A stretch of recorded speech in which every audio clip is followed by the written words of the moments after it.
what is safer caring then?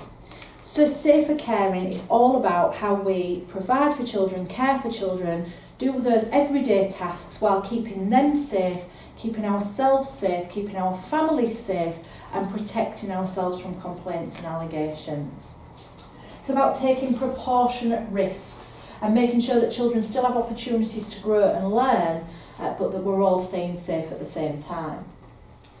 So while you are doing your assessment, you will be required to complete what's called a safe care policy or plan. And during your assessment, you'll complete that very generically, but it will really come into play when you have a child placed with you, because your safe care policy or plan is all about how you intend to do certain things for this child. How are you going to care for this child under the various different headings to keep them safe, keep you safe, and keep your family safe? So it's designed to keep them safe, but to feel safe. And we should be taking into account histories and circumstances. So as we know, every child's history and circumstances are different. Your safe care policy should refer to individual children. So if you have a group of siblings, just because they went through the same experience doesn't mean to say they've all internalised it in the same way. So each child will still need individualised care.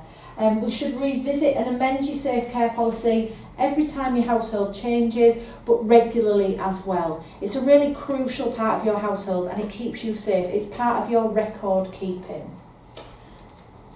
So the principles of safe caring and of your plan are that children need individualised care from their foster carers, which I've just talked about. So decisions around picking children up, sitting on children's beds, bathing children, entering their bedrooms, all sorts of other things that you might take for granted that are kind of ordinary tasks within a family, require being reviewed, and a proportionate view taken in terms of what steps are we going to take to keep everybody safe, and we need to clearly record that approach. So for example, you might have a child who wants you to come into their bedroom to put them to bed. Another child might be very fearful of an adult being in their bedroom at all. So we need to think about what's best for that child. We need to consult with children, but also some children won't be able to answer questions, but will show you. So for example, I had a foster carer who had a young man who came into her care, and she said to him, "What would you like to do at bath time? Do you want to be in the bath on your own?" And he went, "No, don't leave me on my own." So she said, "That's okay." She said, "And what do you wear in the bath?" And he said, "Nothing." And she said, "Are you happy with that?" And he was like, "Yeah." "And do you want me to wash you?" And he said, "Yeah, I don't wash myself." So that was fine. She talked through with the social worker. We had no reason to believe, based on his experiences, that was a risk. The first night she put him in the bath, and instantly he was doing this. That said to her, he doesn't feel safe without any clothes on. So she said to him, "Would you like to wear a little pair of swimming trunks in the bath?" And he nodded his head. And so he wore a pair of swimming trunks in the bath and was able to enjoy his bath and play in the bath. So it's about thinking about those children. Other children might not want to wear swimming trunks in the bath. We don't want children to be wearing swimming costumes in the bath if they don't have to. Okay, but it's about thinking what's right for that child, what's safe for that child. Principle number 2 is that your own children, those of you who have your own children, their views should be listened to. They should be involved in these discussions. They should be consulted about changes. Some things for them might have to change. If we think about, I don't know, you might be a family that happily trot around naked. For a child coming into your care, one, it's not safe for you to be naked in front of that child, but for your own children to be naked in front of this child, it might feel unsafe to them. So there might be things that we need to consider there. Everyone has the right to privacy and not to be embarrassed by other people. So we need to ensure that states of dress are appropriate when going to bed and coming out of the bathroom. and we should be treating problems like bedwetting respectfully.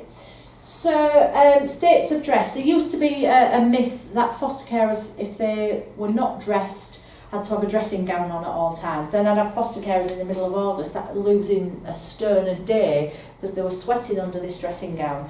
You just need to be appropriately dressed. So pyjamas are fine, unless your pyjamas are a baby doll, then obviously that's not going to be appropriate. But it's about making sure that you are not presenting as unsafe to that child. Principle number 4, everyone has the right to say no thanks. So if you're like me, you might be a hugger. I'm a hugger. I want to hug everybody. Don't worry when you do come to my training in person, I don't hug people on training. Might want to, but I won't. And you might be like me, and when you get a child through your door, the first thing you might want to do is go, come here. Okay?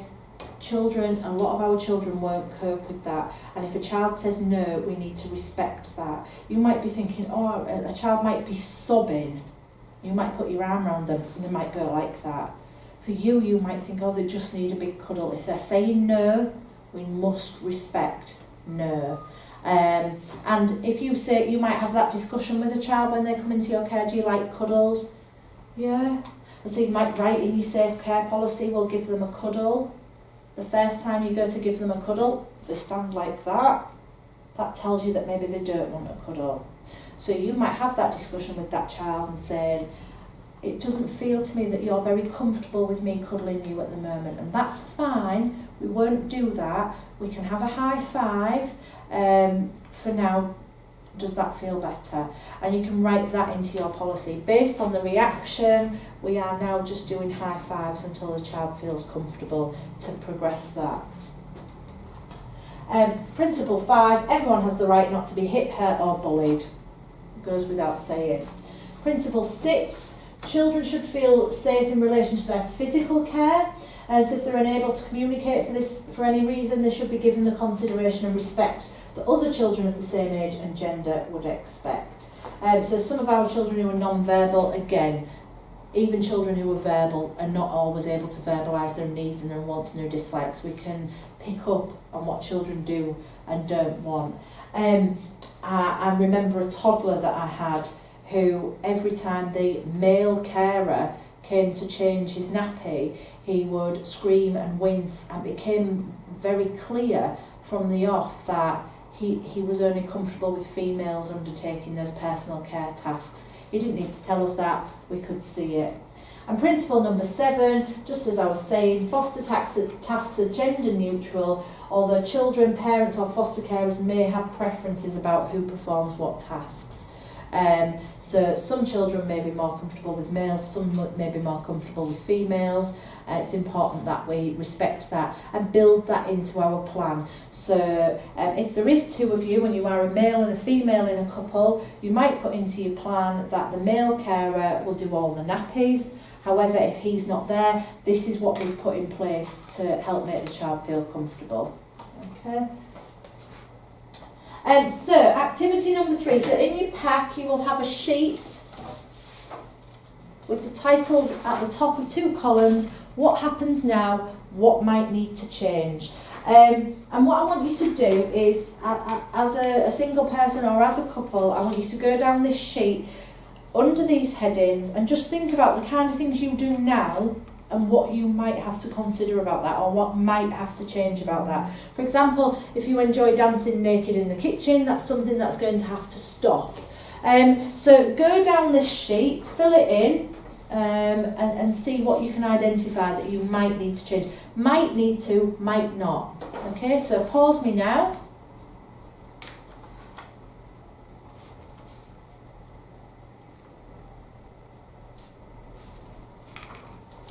Okay, so hopefully what this has highlighted to you is there's lots of things that you see as normal, but actually when you get a child who's experienced trauma, there's all sorts of different things about what you do that could trigger that child or be difficult for that child.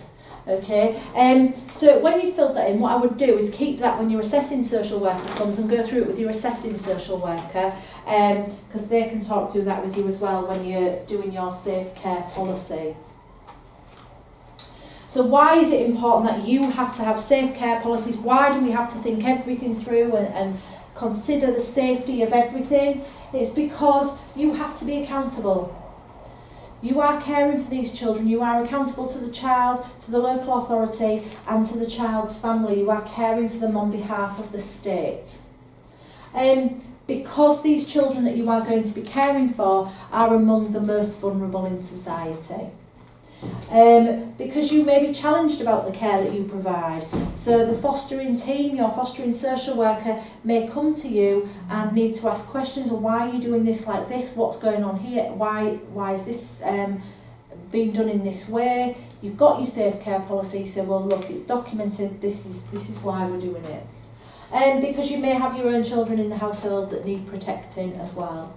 And you need to be aware of the decisions that you're taking, because you may need to justify the reasons behind them. Okay, this is not like just looking after your own children. You can't just get in the bath together. You can't just bundle them up in bed with you. Everything needs to be thought out. We can't just lay on the floor and tickle each other. Why? We need to think about what we're doing. So safer caring is all about providing individualised care in as normal a way as possible, and that's the key. How can we make this as normal as possible while still being safe and still feeling safe? It's not just about us knowing it's safe, it's about that child feeling safe. So for example, my foster carer with the little boy in the bath, she knew he was safe, but he didn't feel safe. Well-recorded risk assessments.